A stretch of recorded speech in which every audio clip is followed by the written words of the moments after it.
Bom, mais uma vez, pessoal, muitíssimo bom dia. É um prazer estar com todos vocês. Muito obrigado pela presença. Papel e caneta em mãos, que eu vou tentar resumir nessa aula para vocês os principais aspectos de processo do trabalho. Professor, por que processo do trabalho é um tema importante, professor? Gente, o processo você vai conseguir colocar em prática aquilo que efetivamente a própria legislação determina.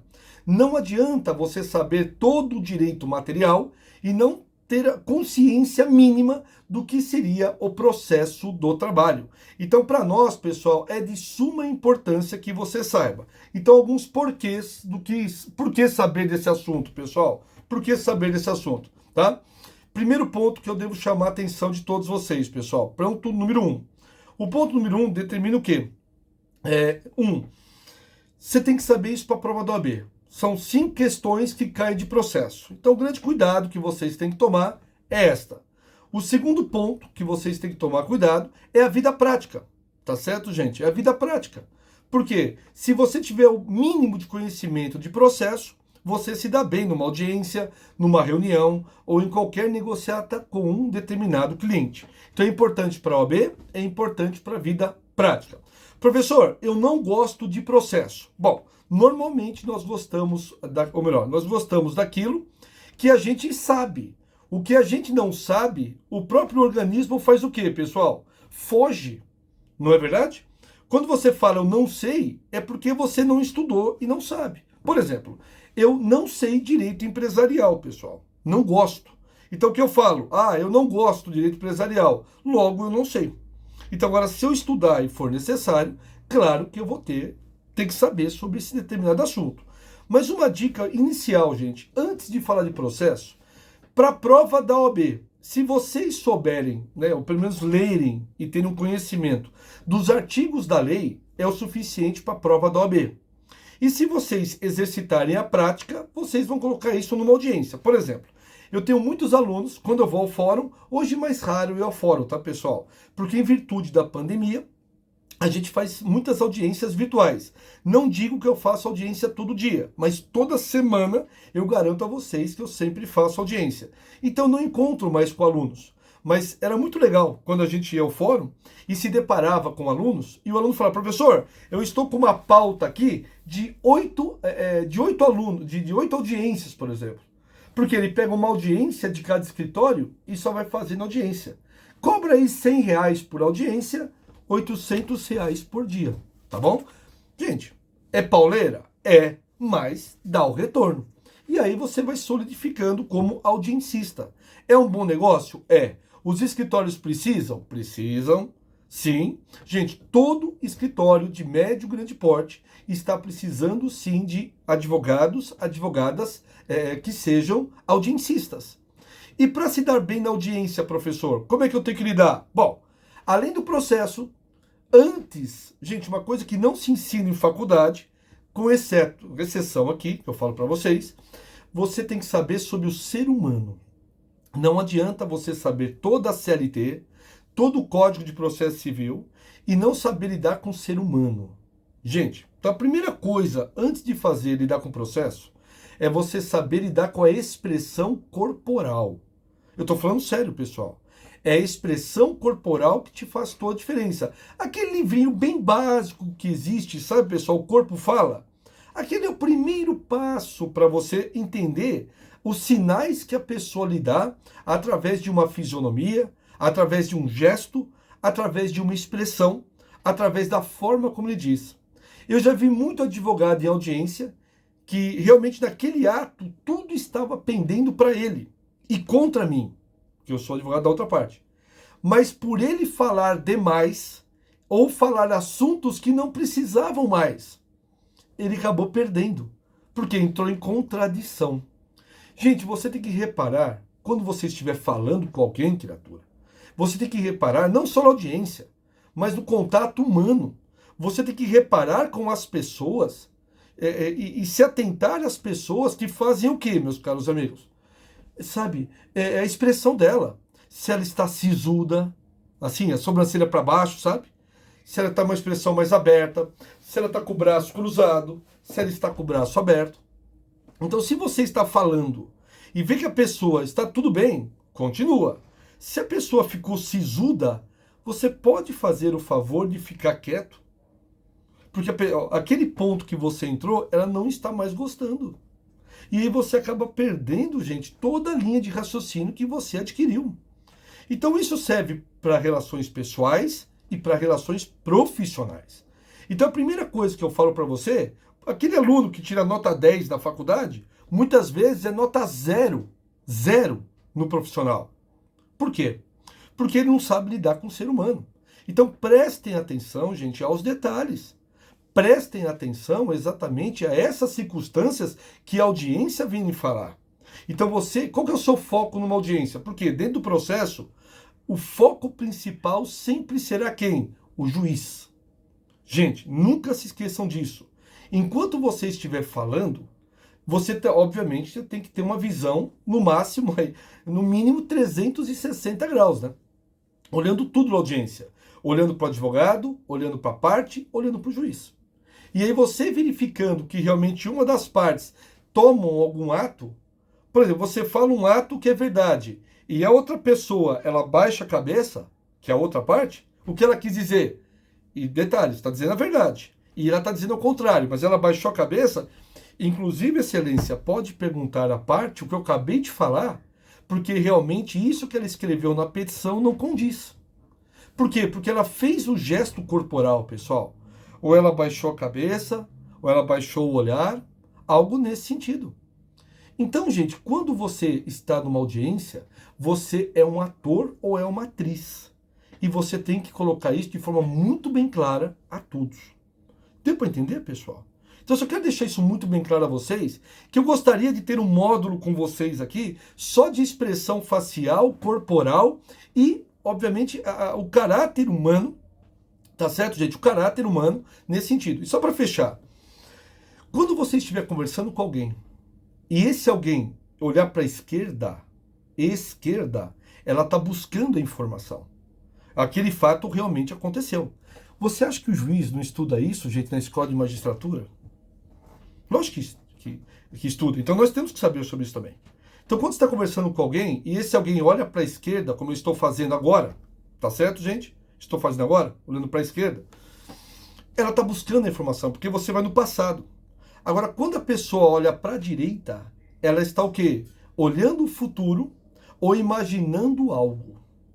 Então, quando a pessoa olha para a direita, normalmente ela está inventando alguma coisa. Então, quando você pergunta para alguém, como que foi o assédio moral que você sofreu? Explica. E a pessoa olha para a esquerda, normalmente aqueles fatos que ela está dizendo realmente aconteceram. Tá bom? Difícil de você quebrar isso. Agora, quando ela olha para a direita, ela dá o quê, gente? Como eu estou fazendo agora, tudo bem? Tá claro, pessoal? Estou fazendo agora. Você está buscando o quê? Buscando, evidentemente, pessoal, informações que não existiram. Então aqui é muito mais fácil de você visualizar. São dicas muito simples, pessoal, mas é para que você tenha consciência de que antes de estudar processo e antes de estudar a lei, você tem que estudar o ser humano. Claríssimo isso a todos, pessoal. Tá bom? Então não adianta eu ficar falando aqui de 10 mil leis se você não sabe olhar e enxergar o ser humano. Tá bom? Então essa é a primeira parte da aula. Tem que ser muito rápida, né? Infelizmente isso não está no contexto, né, aqui do programa. Mas desses 10 minutos eu fiz questão de falar para vocês. A segunda parte da aula, eu vou trabalhar processo com vocês, os artigos da lei que são os mais importantes. E a terceira parte da aula, eu vou pegar os pontos mais importantes da reforma trabalhista. Tudo bem? Então essa aula, repito, dividimos em 3 partes. Análise das pessoas, análise da lei e reforma trabalhista. Então vamos lá? Então vamos para a segunda parte. Gente, vamos analisar a lei. Então a segunda parte agora é análise pontual da legislação, tá? Sobre processo do trabalho. Quando nós falamos em processo, são as regras que necessariamente seguirão um determinado processo. Isso pode ser processo civil, isso pode ser processo penal, isso pode ser processo do trabalho ou até mesmo processo administrativo. Porque você sabe que dentro de empresas existem os processos administrativos. Quando uma pessoa realiza um determinado ato E, consequentemente, meus caros, existe um processo interno, o qual nós iremos abordar também. E iremos seguir todo o princípio do contraditório e da ampla defesa. Claro que a base inicial, gente, de qualquer processo é o artigo 5º da Constituição. Claro, esse é a base de qualquer processo, seja ele qual for. O respeito ao princípio do contraditório, da ampla defesa, da livre manifestação das partes, da possibilidade da pessoa se manter em silêncio. Então, isso são direitos inerentes e cláusula pétrea na Constituição. Se a pessoa não quiser falar absolutamente nada, é um direito que lhe assiste. Então você não pode forçar a pessoa a dizer. E muitas vezes quem cala consente? Não. Quem cala apenas calou. Vai depender de outras provas apresentadas. Esse é o primeiro detalhe. Segundo detalhe, onde estão as regras do processo no direito do trabalho, professor? Bom, nós temos aqui, obviamente, a CLT. E eu vou passar para vocês, pessoal, aqui uma instrução normativa do Código do TST, gente. Instrução normativa 39 do TST. E instrução normativa 41 do mesmo órgão. Gente, essas duas instruções normativas, tanto a 39 quanto a 41, elas são de instrumentos extremamente importantes. Por quê? Eu vejo muito advogado, vamos dar um exemplo aqui, né? Falando assim, teve lá um processo trabalhista e teve uma decisão. Agravo de instrumento esse negócio aí. Gente, o agravo de instrumento na área trabalhista é diferente do agravo de instrumento na esfera civil. Na esfera civil, para que existe o agravo de instrumento? Não é para questionar decisões interlocutórias? Isso é onde? No processo civil. E no processo trabalho? Quando um recurso que você apresentou, por exemplo, o recurso ordinário, você apresentou de uma sentença, e este recurso não subiu, ou seja, não foi encaminhado ao Tribunal Superior, a isto cabe o agravo de instrumento. Então, o agravo de instrumento trabalhista, ele serve para quê? Para destrancar recurso. Gente, além disso, está claríssimo, tá certo? O artigo 897 da CLT, também nós temos outras conotações na instrução normativa 39 do TST, que fala o que cabe e o que não cabe na seara trabalhista. Então, gente, por favor, antes de adentrar a qualquer audiência ou numa entrevista de um escritório ou atender um cliente, vamos ler essa primeira instrução. E a segunda instrução, gente, a 41, determina o que para nós? Determina que a reforma trabalhista, pessoal, ela só cabe em processos que se deram, gente, para você poder entender. Quando houve a reforma trabalhista, em 2017, a 11 de novembro, todos os processos que estavam pendentes de julgamento já entram na nova regra do processo trabalhista. Então vamos imaginar a seguinte regra, pessoal. Vamos imaginar que a liquidação de sentença, que é aquela fase que antecede a execução. Tá bom, gente? Lá existia um prazo de 10 dias para impugnar os cálculos. Logo, a reforma trabalhista baixou isso para 8 dias. Então, processos, pessoal, que estavam pendentes de julgamento, já se aplicam a nova regra. Então, o que você tem que escrever aí, por favor, prefeito de prova, né? Não da faculdade, né, pessoal? Mas sim, na verdade, da OAB. Que a instrução normativa 41 determina que o processo trabalhista é feito ex tunc. Repito, ex tunc. Tá bom? Grava isso. Processo, mudança no processo é efeito ex tunc, ou seja, se aplica a todos os processos. Como que é isso numa prova? Simples. Eles tiram ex tunc e colocam ex nunc, tá bom? Que é da mudança para frente. Não. Aplica-se a todos. Robson, bom dia. Boa pergunta. Vamos lá. Bom dia, professor. Bom dia. Onde caberia agravo de petição nesse caso específico? Não seria antes do agravo do instrumento? Boa pergunta. Robson, aproveitando aqui a deixa, tá? Você jogou a bola para mim, ela tá quicando, eu vou fazer o gol igual o São Paulo fez ontem, tudo bem? Desculpa, fui obrigado a falar. Enfim, finalmente ganhamos uma, né? Mas vamos lá. Pessoal, quando é proferida uma sentença trabalhista, tá? É nocível, caberia apelação, não é verdade? Na trabalhista existe recurso ordinário. Então, para nós não existe a palavra apelação. Para nós existe recurso ordinário.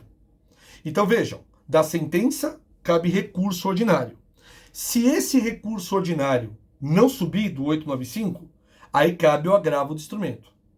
Agora, o Robson me perguntou sobre um tal de agravo de petição.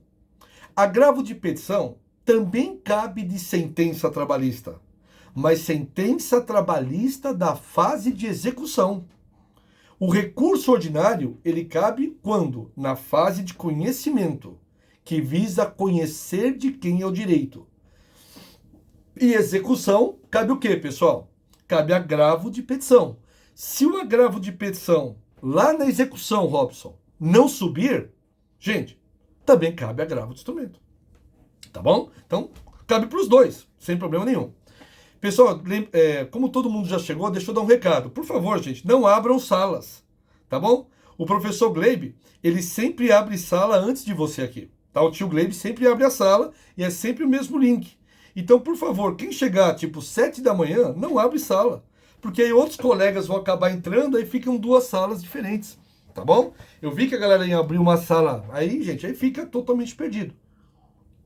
É só realmente clicar sempre no link, tá bom? Só esperar, o tio Gleibe sempre abre 7h30 uma sala, então vocês podem ir entrando, tá bom? Só para dar essa dica, para ninguém ficar perdido em sala distinta, combinado?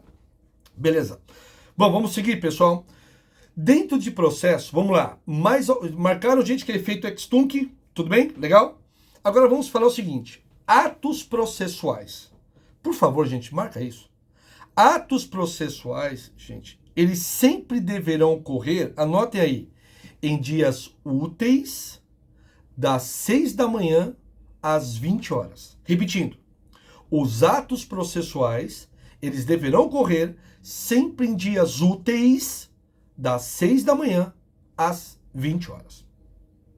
Professor, me dá um exemplo de ato processual? Claro, sem dúvida, intimação, penhora, tá? Mas aí vem a dica, meus caros. Prestem atenção. Para o direito, repito, para o direito, sábado é um dia útil. Então, quando o artigo 770 da CLT fala em dias úteis, aqui considera-se segunda a sábado. Porque eu sei que no imaginário popular, dia útil é de segunda a sexta, como hoje. O pessoal adora falar sextou, né? Sextou, porque amanhã sabadão não vai trabalhar? Mas amanhã pode ter uma penhora. Amanhã pode ter uma intimação. Agora, evidente, se for um sábado, né, um domingo ou um feriado, aí precisa de autorização do juiz. Perfeito? Então, repito, gente. Atos processuais de segunda a sábado, das 6 às 20 horas, certo? Lembrando, dias úteis também é sábado. Agora você entendeu? Sabe aqueles políticos maravilhosos que nós temos? Estamos em ano eleitoral, né? Menos daqui a um mês teremos eleições. Gente, sempre quando a Polícia Federal vai na casa de um político, que hora que a Polícia Federal vai, pessoal? 6 da manhã, não é? Por esse fato. Eles esperam das 6 horas da manhã, arrombam lá as portas e pegam lá o que tem que pegar. Não é isso? Assim também funciona na área trabalhista. Não tem como esquecer mais disso, tá? Gente, segunda dica para vocês. Vou falar sobre prazos processuais. Tudo bem, gente? Uma novidade. Artigo 774 da CLT. Gente, quando nós falamos em prazos processuais, aí sim, estes são contados em dias úteis normais. Quando se fala em dias úteis, aí nós consideramos segunda a sexta. Olha que bela pegadinha.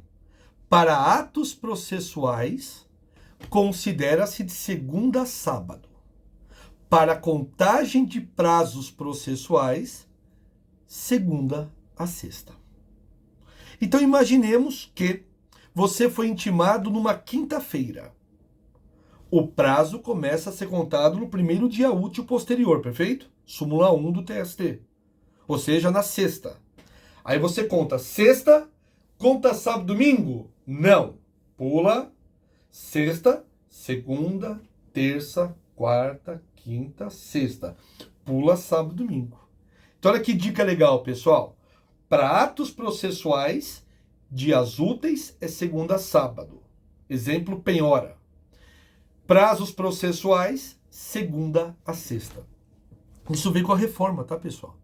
Porque até então, para nós trabalhistas, também contava-se o prazo sábado e domingo, tá? Então, o Código de Processo Civil hoje, pessoal, não traz também a possibilidade de dias úteis? O trabalhista também veio seguir essa mesma linha. Tudo bem, pessoal? Tranquilo? Na paz? Outro ponto importante, pessoal. O que é considerado como prazos suspensos? Artigo 775-A da CLT. Gente, eu estou pegando aqui os pontos mais importantes para vocês, tudo bem? É uma aula condensada mesmo, para que vocês tenham a consciência mínima do que é processo, tá? Artigo 775-A da CLT, gente. O que é chamado, assim, muito simples de férias forense. Mas não. Grava isso para a prova. Nós falamos em suspensão de prazo, pessoal. Suspensão do curso do prazo. Suspensão do processo, que é do dia 20 de dezembro até 20 de janeiro, inclusive. Então, quando os prazos serão suspensos? Do dia 20 de dezembro a 20 de janeiro. Isso também não tinha na área trabalhista, tá, pessoal? Isso aconteceu com a reforma. Graças a Deus, nós agora também temos férias, né? Nós, trabalhistas, também temos férias. Muito bom. Robson pergunta aqui. Professor, no caso de uma audiência, quando não tem acordo, é realizada uma ata. O prazo para contestação começa no mesmo dia ou dia posterior. Aí, Robson, fica a critério do juiz. Perfeito? Via de regra é o dia posterior da juntada. Perfeito? Via de regra, sim. Mas lembrando que nós, trabalhistas, diferentemente daquela audiência inicial ali, tá certo? Normalmente nós juntamos a contestação antes da audiência do 847. Tá? Normalmente os prazos processuais sempre aplica-se a súmula 1. Ou seja, os prazos serão contados no primeiro dia útil posterior. Tá? Mas eu repito, fica a critério do juiz. Lembra que tem prazos em horas, né? Por exemplo, 48 horas para apresentar uma exceção. Tá bom? Mais ou menos por aí. Tá? Então, sim, mas depende da situação, porque esse é um prazo judicial. Tá? Ótimo. É réplica da contestação? Opa, vamos lá. A réplica da contestação, ela pode ser o quê? Para nós não existe réplica, Robson. Para nós existem razões finais do artigo 850. Veja, réplica é cível.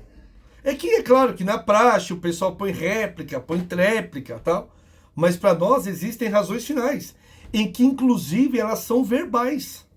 As razões finais, o prazo, são de 10 minutos. É na própria audiência. Tem juiz que dá 24 horas, tem juiz que dá 5 dias. Vai depender da situação. Mas a resposta que eu lhe dou, conforme o artigo 850, as razões finais serão oferecidas em audiência no prazo de até 10 minutos. Qualquer coisa diferente disso é o poder de direção do juiz. Tá bom? Aí cabe ali você conversar com o juiz, tá? Pessoal, vamos lá? Outro ponto importante. O que é interessante para vocês, quando eu falo de suspensão de prazo, todo mundo sabe aqui a diferença de suspensão e interrupção, pessoal? Então gravem isso, por favor, tá?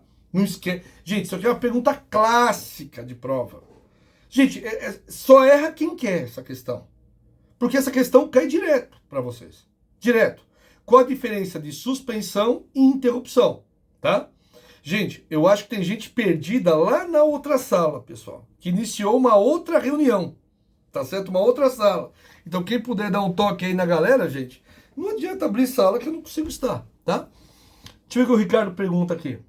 Quando realmente para o juiz, que não tem bem se a justiça trabalha investigar o réu, ou aceita mentira? Não, lógico que não aceita mentira, Ricardo. Tá certo? Isso é litigância de má fé, porra. Se eu tô numa audiência, o fulano fala uma coisa que não condiz com a verdade, Excelência, pela ordem, vem aplicar aqui a litigância de má-fé. Tá certo? Que pode ser condenado aqui até uma multa de 10% sobre o valor da causa condenação. Tá certo? Você pede o quê? No seu momento processual que esteja, Robson, ô Ricardo. Se tiver sentença, é recurso ordinário. Se não tiver sentença, você alega numa audiência. Tá? Não é sempre recurso ordinário. Tá certo? Vai depender do momento processual que você esteja. Mas isso chama-se litigância de má-fé. Tudo bem? Gente, vamos lá. Qual a diferença de suspensão e de interrupção, pessoal? Anotemos isso, por favor. Suspensão, pessoal. Suspensão é quando o processo, vamos lá, é quando o prazo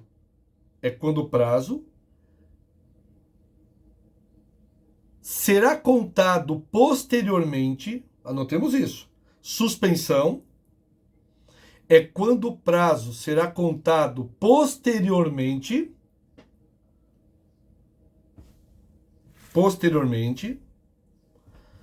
após a suspensão. Eu vou explicar. Após a suspensão. Se fala suspeição, não é suspeição, gente. Que suspeição com I é outra coisa. Suspeição é quando o advogado, a parte, o juiz é suspeito. Tem amizade com a outra parte. Isso é suspeito. E suspensão é outra coisa. É isso que eu estou falando. Então, se na questão estiver suspeição, é falsa. Para esse caso. Então, vamos lá. Vamos imaginar que nosso processo, ele teve uma audiência, sei lá, teve uma sentença dia 15 de dezembro, pessoal. Dia 15 de dezembro. Dia 20, nós aprendemos o quê, pessoal? Dia 20, nós aprendemos o quê? Que é suspensão. Então, vamos imaginar que teve uma sentença dia 15. Concorda que eu tenho 8 dias para recorrer, pessoal? Isso vocês sabem, né? Prazo para recurso trabalhista, 8 dias. Então, vamos imaginar que a partir do dia 15, eu tenha 8 dias. Só que no 5º dia, teve a suspensão do prazo. Aí volta só dia 21 de janeiro. Aí, a partir do dia 21 de janeiro, só me restam 3 dias. Por quê? Porque esses 5 dias iniciais correram do dia 5 ao dia 20. Aí tem todo o prazo de férias. Aí quando terminam as férias, me sobram apenas 3 dias. Isso é suspensão do prazo. Entendeu? Existiu alguma coisa no meio do prazo que suspendeu, mas quando ele volta a correr, só volta o restante. Entenderam o que é suspensão? Eu tenho 8 dias, ele foi quebrado por umas férias aqui no meio, e aí 5 dias já passaram, só me restam 3 dias. Tudo bem? Agora vamos falar o que é interrupção do prazo. Vamos lá? Interrupção, anotemos isso. Vamos lá. Interrupção do prazo. Gente, interrupção de prazo, vamos lá. Quando voltar a ser contado o mesmo, vamos lá? Quando voltar a ser contado o mesmo o quê, professor? O prazo, né? Tô falando de prazo. Quando voltar a ser contado o mesmo,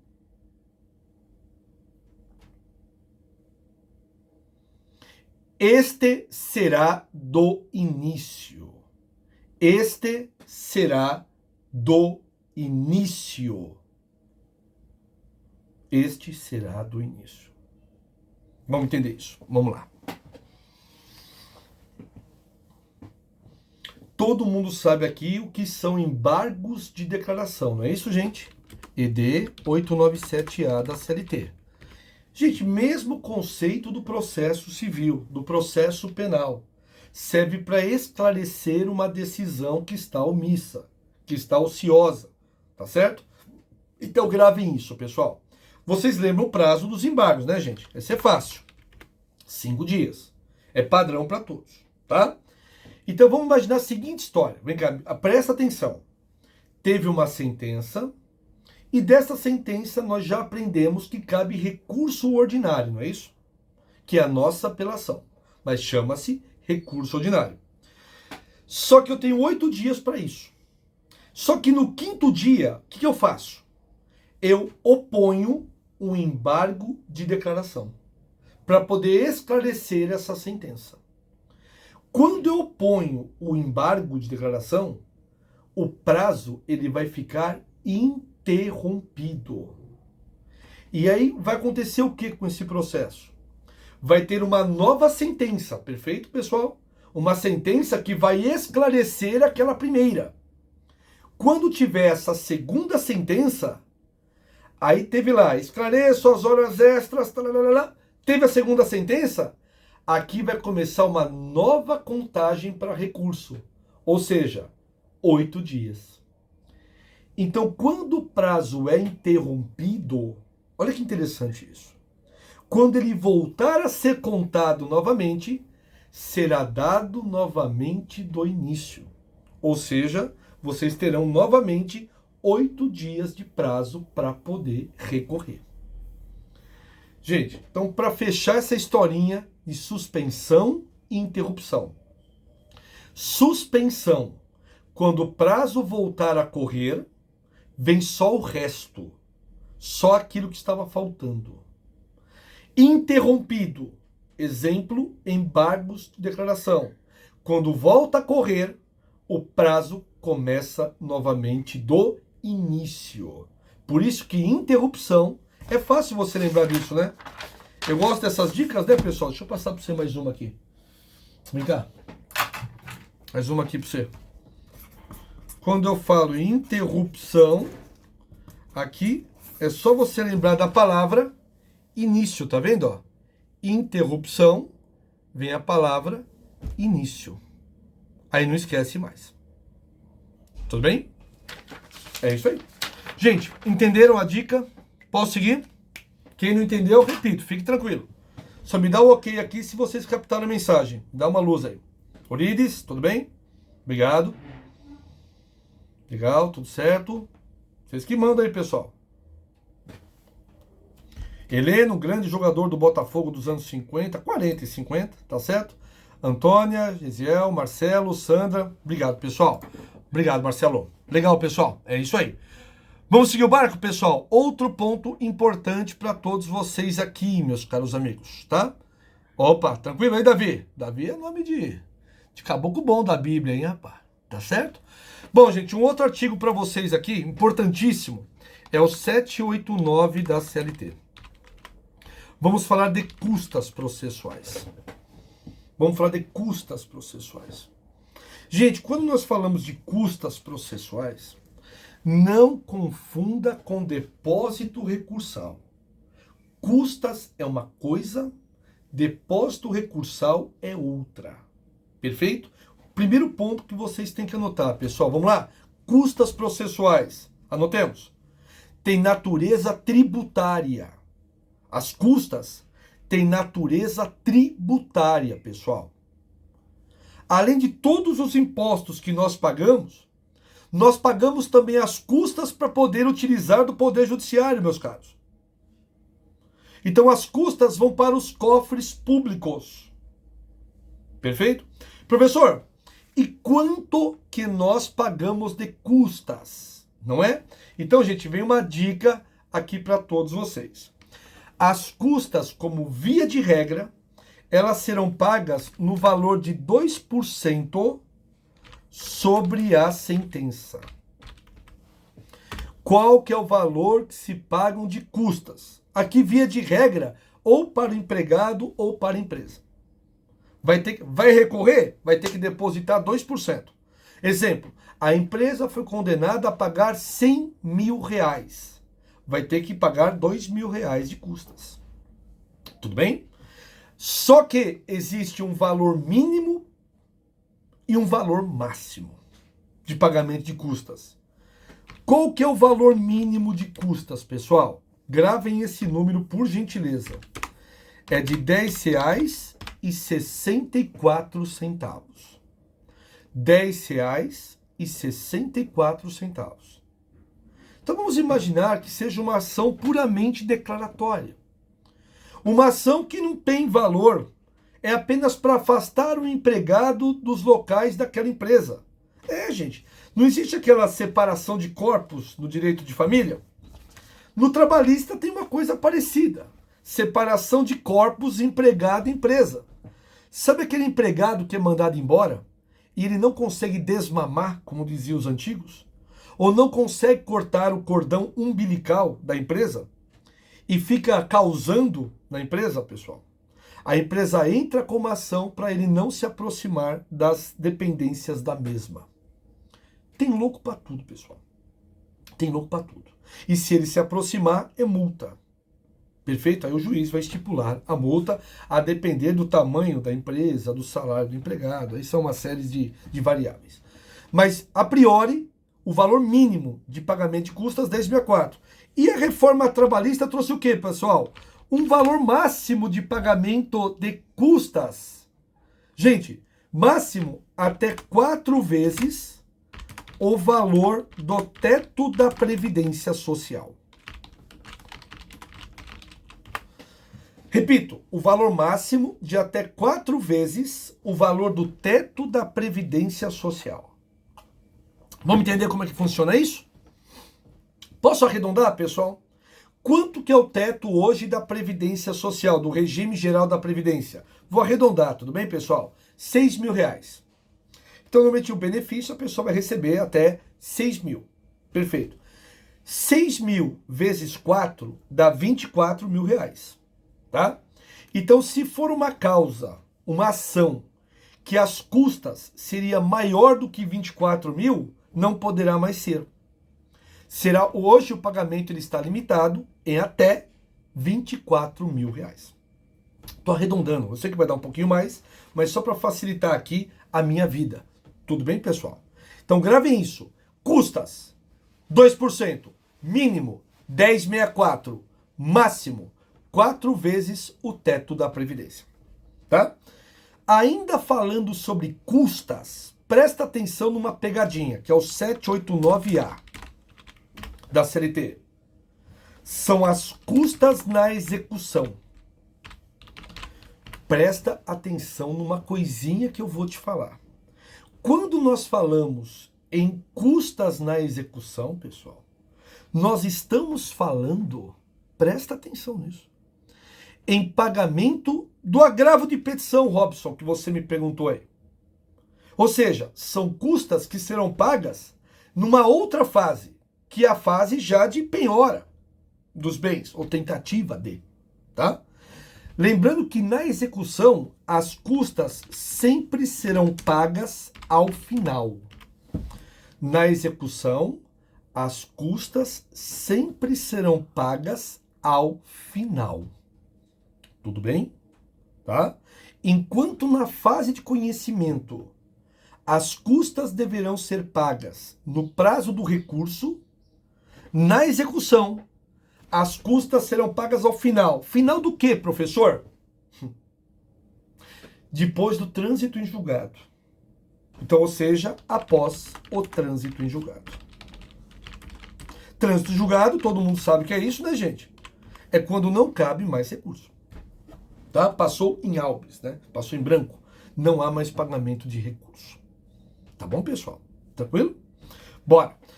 Outra coisa que vocês têm que saber. Gente, alguma dúvida sobre custas? Tudo bem? Me dá só um toque aí. Tudo certo? Me dá só um toque, está tudo bem. Sobre as nossas velhas e boas custas. Se não pagar, né, gente, é deserto, né? O recurso não será aceito. Tá? Então, se não pagou as custas ou pagou as custas a menor, o pagamento, obviamente, o recurso será, tá certo? Deserto. Obrigado, Antônia, Tatiane, Ludmila. Valeu. Emolumentos. Você tem que saber sobre isso. O que são emolumentos, pessoal? Emolumentos é o 789B. Pessoal, emolumentos não tem nada a ver com custas. Sabe o que é emolumento, pessoal? Fotocópia, que nós chamamos de xerox. Gente, emolumento, coloque exemplos aí. Seria uma autenticação vamos dizer assim, gente, autenticação de páginas do processo. Certidões, carta de sentença. Tudo isso é considerado como o que, gente? Emolumento. É claro que na prática, o que a gente faz? A gente chega no balcão do fórum, eu chegava, né? E falava assim: olá, cartorário, boa tarde, tudo bem? Boa tarde, porque sempre atende à tarde a gente. Boa tarde, tudo bem? Eu precisaria tirar cópia, né? Eu preciso pagar as custas para tirar xerox aqui do processo. Bom, tá tudo errado o que você falou, né? Mas eu também falo assim. Nós falamos errado. Mas o certo era falar assim: eu vim autenticar o translado dos autos e vou pagar os emolumentos a fim de juntar aos autos do processo. Esse é o termo correto. Mas a praxe fala que é pagamento de custas do xerox. Mas é só para você entender que isso está errado. São emolumentos às fotocópias. Tudo bem? Queira sim, queira não. Nós temos ainda, pessoal, grande possibilidade, né, pessoal? Nós temos grande possibilidade de quê? Desse preciosismo dentro do direito. Mas só para vocês entenderem para a prova. Combinado? Segue o jogo. Justiça gratuita. Gente, justiça gratuita é o artigo 789, parágrafo 3º. Antes alguém me pergunte, claro que todos da CLT, né, gente? Direito do Trabalho, CLT. Gente, vejam vocês que quando o empregado ele não paga custas, o empregado, gente, ele não pagará custas quando necessariamente ele respeitar os requisitos do artigo 789 da CLT. Parágrafo 3º. E quais são esses requisitos para que o empregado não pague custas? Gente, é aquele empregado que tem salário, ok? Igual ou inferior a 40% o teto da Previdência. É aquele que tem salário igual ou inferior a 40% do teto da Previdência. Gente, o que eu quero passar para vocês aqui? Quanto que é o teto da Previdência? Voltando a este assunto, lá do regime geral da Previdência Social. R$6.000. Quanto que é 40% de R$6.000? 6 vezes 4, 24. R$2.400, certo? R$2.400 é 40% de 6.000. Então, quem ganha de R$2.400 para menos, não pagará custas.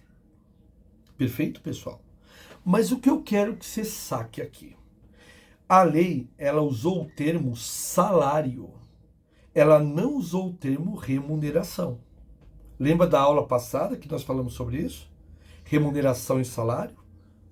Remuneração é a soma de todos os valores que o empregado recebe?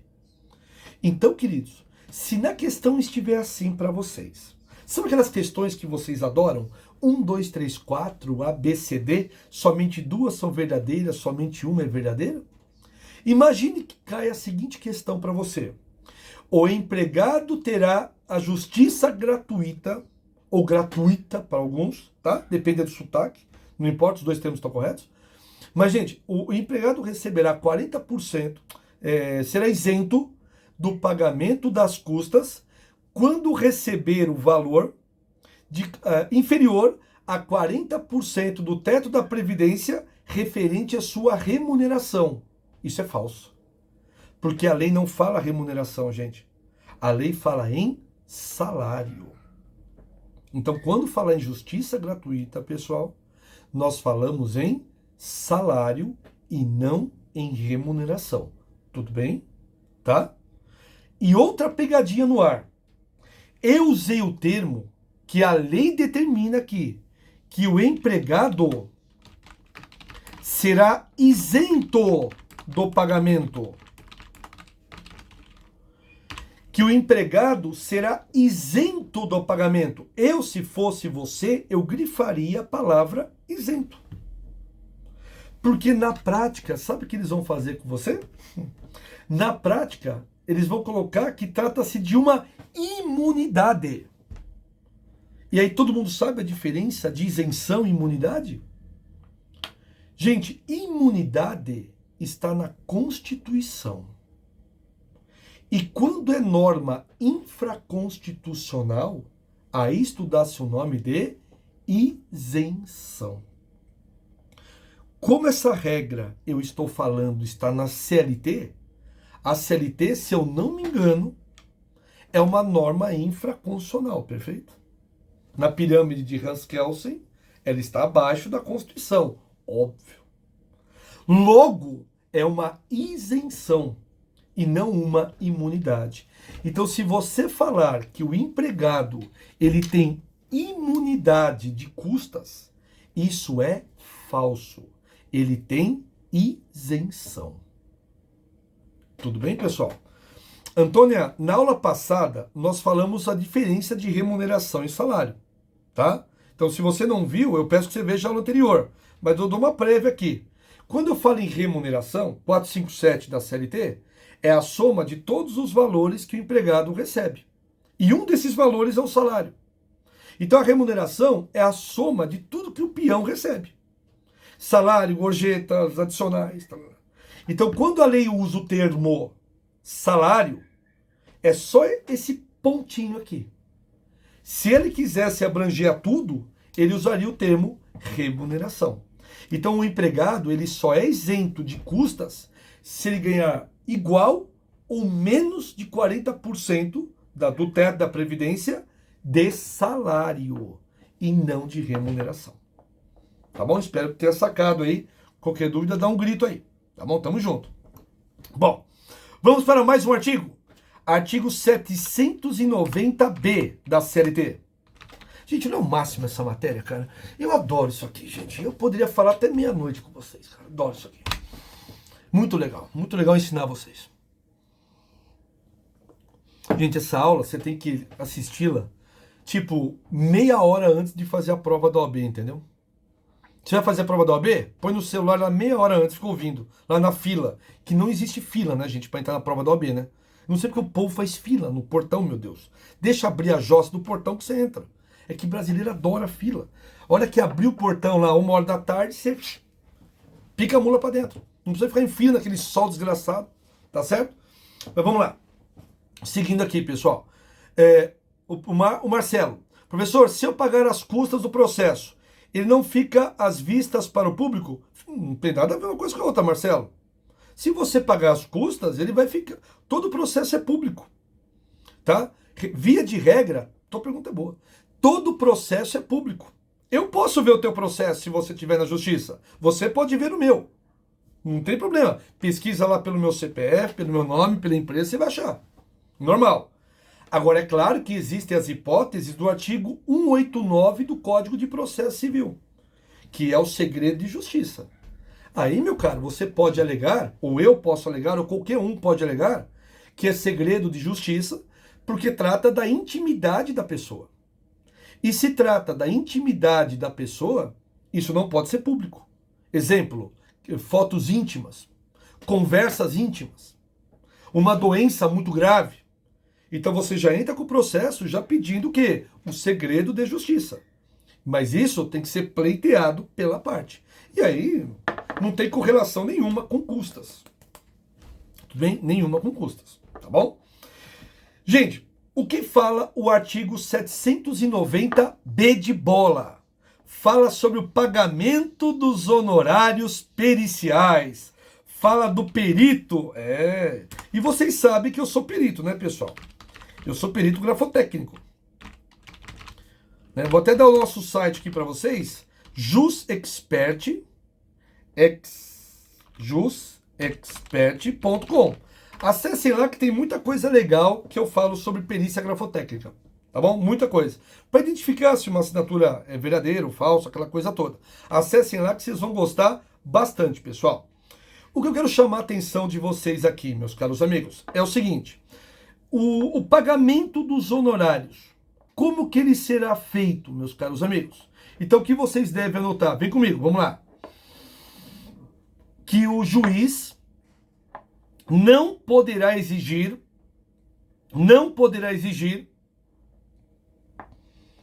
o adiantamento dos valores, para a realização de perícia. Repito, o juiz não poderá exigir o adiantamento de valores para realização de perícia. Para realização de perícia. Tem juiz que quer antecipar os honorários? Tem. Então o que você faz? Entra com uma petição e alega o quê? O artigo 790-B da CLT, parágrafo 3º. Parágrafo 3º. E diz que não pode ter antecipação de pagamento de honorários só depois do trânsito em julgado. Só depois do trânsito em julgado. Bom dia, Rose. Só depois do trânsito em julgado. Então, gente, eu tinha um aluno, acho que isso aconteceu uns 2 anos atrás. Foi muito legal. Eu tinha um aluno, hoje ele está formado, enfim. Ele estava como estagiário. E aí o escritório, ele era 100% cível, entendeu? Só que eles pegavam algumas coisinhas trabalhistas, né? Porque queira assim, queira não, e tudo troquinho, né, pessoal? Ajuda, né? Tudo vem agregando, né? Me ajudando. E aí eles tinham o hábito de toda decisão que o juiz determinava a perícia, o escritório pedia para a empresa já fazer o depósito. Aí ele falou, ele tinha assistido essa aula nossa, né? Aí ele falou, não, eu aprendi que não. Que não tem pagamento prévio de perícia trabalhista. Inclusive, se o empregado perder, é ele que tem que pagar o perito. Não é mais a empresa, se ele perder. Agora, se a empresa perder, claro que ela tem que pagar. E aí, ninguém sabia dessa história, porque eles eram civilistas, né, pessoal? E aí, esse garoto, me permita chamar de garoto, né, que eu tenho vocês como filhos meus aqui, gente, claro, vejo vocês como filhos, e ele fez a petição e o juiz acolheu. E as demais penhoras, as demais perícias, não foi feito mais o depósito. Ele foi promovido nesse escritório e a pedra filosofal foi exatamente isso. Então isso me deixou muito feliz, porque realmente é um detalhezinho, ajudou, obviamente, a empresa, abriu um campo dentro do escritório e hoje ele é advogado deste escritório. Bacana, né, pessoal? Então isso me deixa muito feliz. Então presta atenção que isso realmente pega, tá bom? Vamos lá. Agora vamos falar, gente, sobre partes e procuradores. Vamos lá? Artigo 791 da CLT. Pessoal, vamos falar algumas coisinhas aqui que nas provas eles adoram pedir, tudo bem? Então vamos lá, presta atenção. Meus queridos amigos, quando eu falo em autor, quando eu falo em réu, a isto nós chamamos do processo civil, tá? No processo do trabalho, nós chamamos de reclamante e reclamado. Por que tem esse nome, professor? Porque antes da justiça trabalhista, lembrando que a CLT é de 43, só que a Justiça do Trabalho é antes da CLT, pessoal. Ela é de 34, gente, a Justiça do Trabalho. E antes de 34, como faziam os empregados para pleitear os seus direitos? Eles reclamavam na antiga Delegacia Regional do Trabalho, que hoje chama-se Superintendência Regional do Trabalho. Então, os empregados reclamavam na Justiça do Trabalho, reclamavam na Delegacia do Trabalho. Então, por isso que até hoje usamos o nome reclamante, que ele vai reclamar algum direito. Então, o primeiro ponto é esse. Então, o que você tem que entender? Deixa eu fazer uma pergunta para vocês. É uma pergunta, tudo bem? Vamos ver, só me responda sim ou não aqui no chat. Tudo bem? Então, vamos lá. Empregado, presta atenção, empregado não compareceu na audiência de instrução. O juiz vai extinguir o processo. Repito, o empregado não compareceu na audiência de instrução. O juiz vai arquivar, extinguir esse processo. O juiz fez certo ou errado? Sim ou não, pessoal? Empregado foi intimado e não compareceu na audiência de instrução. O juiz arquivou o processo, já que o empregado não veio. O juiz está certo ou está errado? Ou seja, ele está errado, Marcelo? Davi está errado? E aí, galera? Certo ou errado? O que vocês acham? Extinguiu sem resolução de mérito. Tá bom. Já que o empregado não compareceu, um abraço. Gente, essa é uma das maiores pegadinhas que existem na prova. Primeira coisa que você tem que entender. Parabéns pelas respostas, pessoal. Nós temos 3 tipos de audiência. Nós temos a audiência inicial, a audiência de instrução, a audiência de julgamento. Essa última ninguém vai, né? Porque o juiz profere a sentença e publica no Diário Oficial. Tá? Agora, o que eu quero que você entenda. A audiência inicial é a primeira audiência. É a primeira audiência. Se o empregado não comparecer nessa primeira audiência, o processo é arquivado. Agora, vamos continuar. Se o empregado compareceu na primeira audiência, é marcada uma segunda, que é a audiência de instrução, que será ouvida as partes. Se o empregado não comparece na audiência de instrução, mesmo assim, o juiz julga. Então, nesse ato, realmente o juiz estava errado. Porque não é pelo fato dele não ter comparecido na audiência de instrução que arquiva o processo. Só pode arquivar o processo se ele não compareceu na primeira audiência, chamada audiência inicial. Então, como que eu devo anotar isso? Vamos lá, por favor, vem comigo. Caso o reclamante não compareça, repito, caso o reclamante não compareça na audiência inicial, caso o reclamante não compareça na audiência inicial, o processo será arquivado. O processo será arquivado.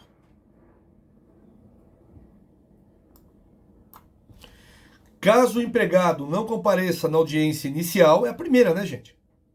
O processo será arquivado. Ponto.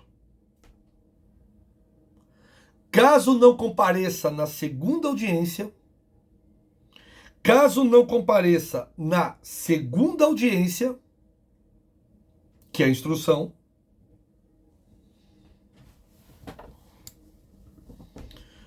o juiz julgará a ação. O juiz julgará a ação. Tudo bem, pessoal? Tá? Só para deixar isso bem claro a todos vocês, para não ter erro. E se o preposto não comparecer, pessoal? Quem é o preposto, professor? Pré-posto foi aquele que foi posto previamente no lugar, não é? Pré-posto. Quem é o pré-posto? É o representante da empresa.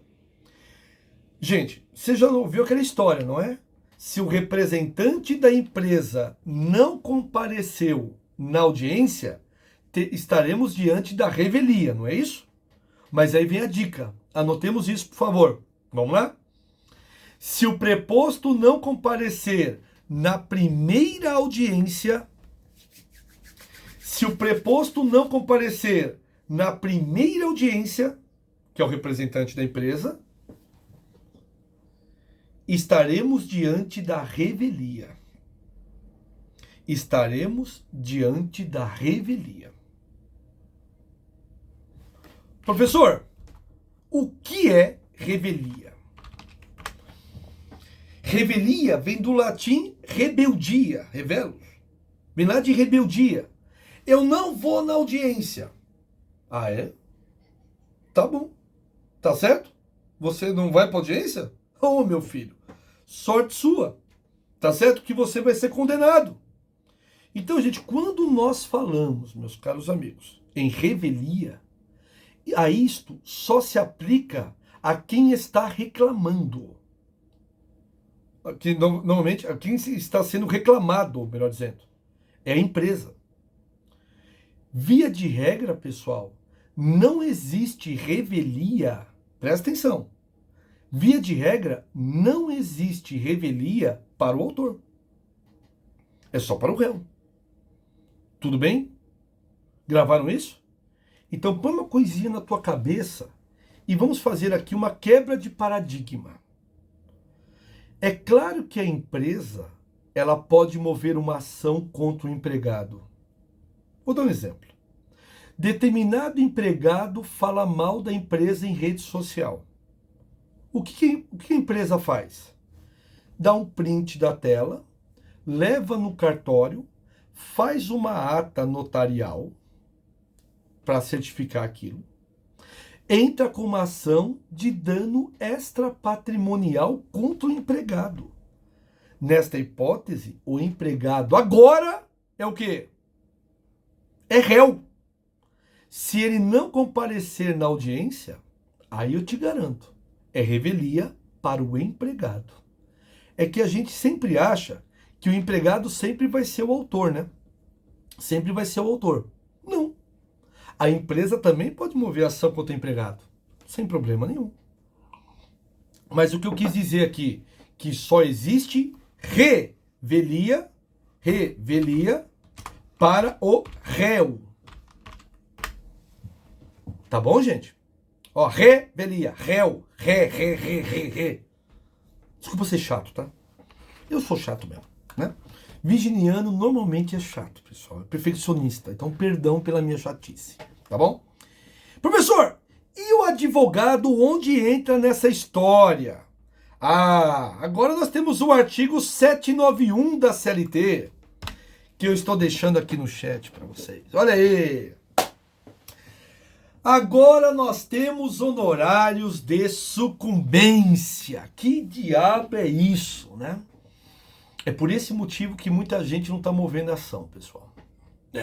Vamos lá, para você entender. Quando você entra com uma ação trabalhista, vamos imaginar que você perca. E você pediu R$100.000 nessa ação. E você perdeu. Foi totalmente improcedente essa ação. O juiz poderá te condenar a pagar o advogado da empresa. E este valor, ele pode permear de 5% a 15%. Aí vai depender da complexidade da causa. Quanto mais simples a causa, tipo verbinha rescisória, 5%.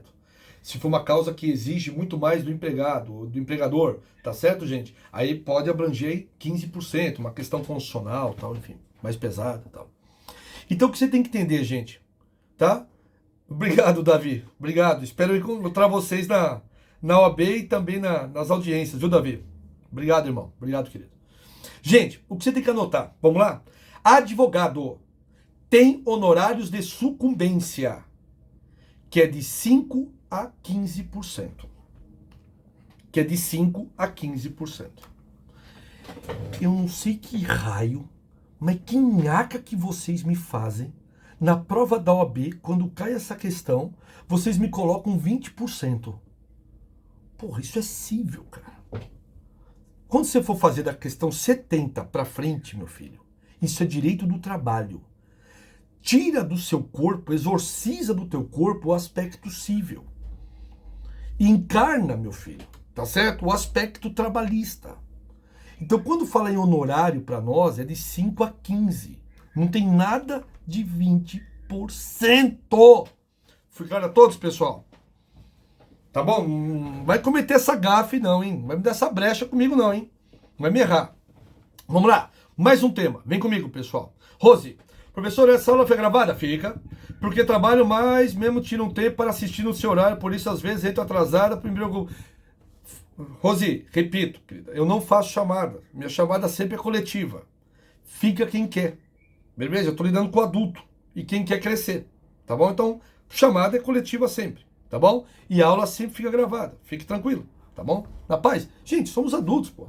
Todo mundo sabe o que é aqui, tá bom? Não tô lidando com... Se eu tivesse no fundamental, eu teria que fazer chamada, né? Pra saber se o pirralho não tinha fugido da escola, né? Mas vocês não, pô. Mas, pô, nós falamos a mesma língua, tá bom? Somos adultos. Pessoal, imagina, não tem incômodo nenhum, pode perguntar sempre. Isso é bom que você fale que já, se tiver alguém com dúvida aí, já mata essa dúvida também. Pessoal, outro tema, vamos lá, nulidades processuais. Pelo amor de Deus, cara. Você quer atuar na área trabalhista? Quero, professor! Esse é o tema que você tem que estudar. Nulidade, gente, é uma coisa... Grava uma coisinha na tua cabeça. Nulidade, ela somente existirá se houver algum tipo de prejuízo. Só há nulidade se houver prejuízo, pessoal. Repito, só há nulidade se houver algum tipo de prejuízo. Que claro que nas provas cai com que palavra? Transcendência.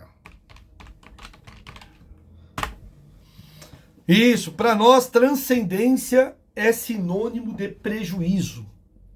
Professor, me dá um exemplo para poder entender, porque eu não sou da área, né, meu? Nunca trabalhei na área jurídica, trabalho em outra área, só para poder entender, lógico. Vamos imaginar que teve lá uma decisão do juiz. Concorda que as duas partes têm que ser intimadas dessa decisão, pessoal? Princípio do contraditório, da ampla defesa, enfim, princípios constitucionais. Então você tem que intimar o autor, reclamante, e o réu, reclamada. Vamos imaginar que a reclamada, a empresa, não seja intimada. Aqui, trouxe prejuízo para a empresa? Lógico, porque ela vai perder o prazo para poder recorrer. Logo, estamos diante de uma nulidade processual. Tá? Gente, aqui nenhuma questão política, pelo amor de Deus, tá certo, gente? Nenhuma questão partidária, nenhuma questão, vamos dizer assim, de esquerda ou de direita. Tudo bem, pessoal? Puramente processual. Mas me permitam fazer essa analogia, porque isso, em época de eleição, está sendo falado todo santo dia. Vamos pegar o exemplo do ex-presidente Lula. Ele foi condenado em 3 instâncias, lembram-se disso? Curitiba, depois Porto Alegre lá pelo TRF, depois STJ. E o que fez o STF? O STF declarou nulo o processo do Lula. Não o absolveu.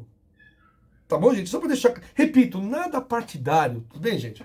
Quando me perguntam se é de esquerda ou direita, professor, eu sou para frente, pessoal. Se a ideia for boa de esquerda, coloca em prática. Se a ideia for boa de direita, põe em prática. Eu prefiro ir para frente do que andando de lado que nem caranguejo. Beleza, pessoal? Sou muito aberto a isso. E não sou apegado a pessoas. Para mim não importa se é Lula, se é Bolsonaro, se é Ciro, se é Simone. O importante é o projeto que seja feito melhor para o país. Só quero fazer esse parênteses para evitar discussão política.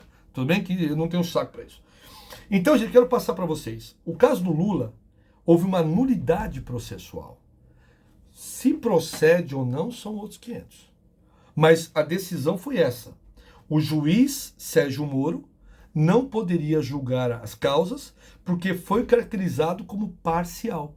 Então anulou-se todas as decisões, por isso que ele está elegível, não é isso, agora o Lula, e consequentemente volta o processo na origem. Aí ele foi encaminhado esse processo para o Distrito Federal. Porque até então eram crimes cometidos na época, tá certo, lá na capital do estado, no capital do país. Então eu quero passar aqui para vocês. Esse é um exemplo claro e clássico de nulidade, pessoal. Veja, absolveu mesmo? Não. Apenas anulou, voltou, e aí tem todo o desenrolar novamente. Todo mundo sacou, pessoal? É porque até em debate a gente ouve agora dizendo que foi absolvido, né? Gente, juridicamente aquilo não procede. Tudo bem, pessoal? Mas repito, nada pontual. Tá bom, gente? Nada pontual. Apenas um exemplo para você poder entender. Amados amigos, ainda falando sobre isso, vamos falar sobre exceções do 799? Vamos lá. 799 da CLT. Vamos lá. Gente, o artigo 799 da CLT, ele fala o quê? Em exceção. Exceção. Tá? Pessoal, o que vocês têm que saber sobre exceção? Vamos imaginar que eu entro com uma ação, tudo bem? Eu sempre trabalhei em São Paulo, capital. Mas vamos imaginar que eu entro com uma ação em Belo Horizonte. O que tem a ver eu com Belo Horizonte? Nenhum. O que tem a ver eu e a empresa com Belo Horizonte? Nada. Mas por cargas d'água eu resolvi entrar com a ação em BH. Eu posso fazer isso? Posso. Posso. Por quê? Estamos diante, gente, de uma situação relativa, de uma exceção relativa. O que isso significa? Notemos isso. Quando ajuizada a ação,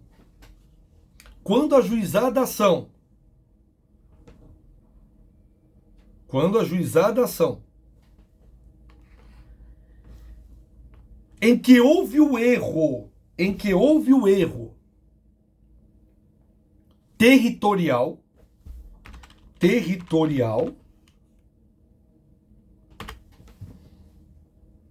quando ajuizada a ação em que houve o erro territorial, trata-se de uma questão relativa. Trata-se de uma questão relativa. Ou seja, se não questionada, será aceita. Ou seja, se não questionada, será aceita. Vamos entender isso. Eu moro em São Paulo, capital, e trabalho em São Paulo, capital. Mas por cargas d'água, eu resolvo entrar com a ação onde, pessoal? Em BH. Belo Horizonte, Minas Gerais. Em que eu e que a empresa não temos nada a ver com isso. O juízo lá de BH é obrigado a acolher? É. Aí ele vai intimar a empresa aqui em São Paulo. Carta normal. Aviso de recebimento e tal, vai mandar. Normal. Se não for recebida, aí sim, carta precatória e tal. Mas a princípio, carta normal para cá. Quando a empresa receber essa carta, ela pode entrar com exceção, pessoal, e falar o quê? Com todo respeito ao foro de Belo Horizonte, não tem competência para julgar essa causa. Porque a empresa e o empregado sempre trabalhou em São Paulo. Logo, esse processo tem que ser remetido para São Paulo. Se a empresa fizer isso, o que faz o juiz de BH? Manda o processo para São Paulo. Agora, se a empresa não fizer nada disso, pessoal, BH será competente. Então, a exceção relativa, se não arguída, será aceita. Agora, posso mudar um pouquinho a história? Porque a exceção, ela também poderá ser absoluta. Vamos lá? Absoluta. O que seria uma exceção absoluta? É aquela, gente, em que o juiz poderá declarar de ofício. O que seria, gente, quando o juiz declarar de ofício? Meus queridos, o juiz vai declarar de ofício dizendo, peraí, o Gleibe sempre trabalhou em São Paulo. A empresa fica em São Paulo. Entendeu? Nesse caso, eu sou obrigado a ficar, porque é relativa. E o que seria absoluta? Vamos imaginar que o Gleibe entre com uma reclamação trabalhista no Fórum Criminal da cidade, pessoal. No Fórum Penal da cidade de Belo Horizonte. Ou aqui de São Paulo. Nada a ver. Questão trabalhista, Justiça do Trabalho, artigo 114 da Constituição. Certo? Competência. O que faz o juiz criminal? Peraí, o Gleibe está pedindo hora extra contra uma empresa?